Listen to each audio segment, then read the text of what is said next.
হুসাইন রাদিয়াল্লাহু তাআলা আনহু সবাইকে ডেকে বললেন, শোনো, আগামীকাল আমার জীবনের শেষ দিন, আমি সিগন্যাল পেয়ে গিয়েছি। তবে তোমাদের জন্য কি হবে জানি না।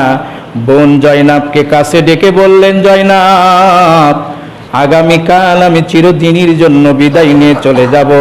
তবে আমার মৃত্যুর পূর্বে তোমাকে 3টি ওসিয়ত করে গেলাম, তুমি এই ওসিয়তগুলো পালন করিও।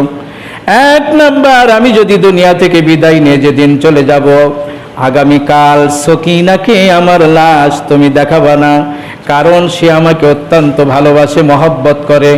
নাম্বার 2, আমি যদি কারবালার প্রান্তরে শহীদ হয়ে যাই, আমার শাহাদাতের জন্য দুনিয়ার কোনো মানুষের কাছে তুমি বিচার চাইবা না।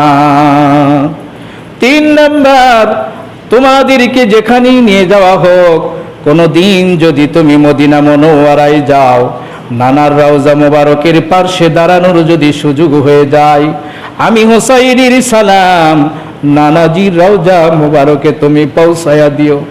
আর নানাজিকে কারবালার প্রান্তরের সমস্ত ঘটনাগুলো বর্ণনা করে দিও। বলুন সুবহানাল্লাহ।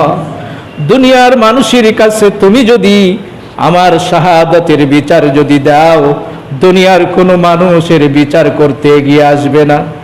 আজকে আমাদের পৃথিবীর দিকে তাকান, লক্ষ লক্ষ মানুষকে ফিলিস্তিন ইসরায়েলেরা মারছে, তাদের জন্য সাহায্যের হাত কেউ বাড়ায় না।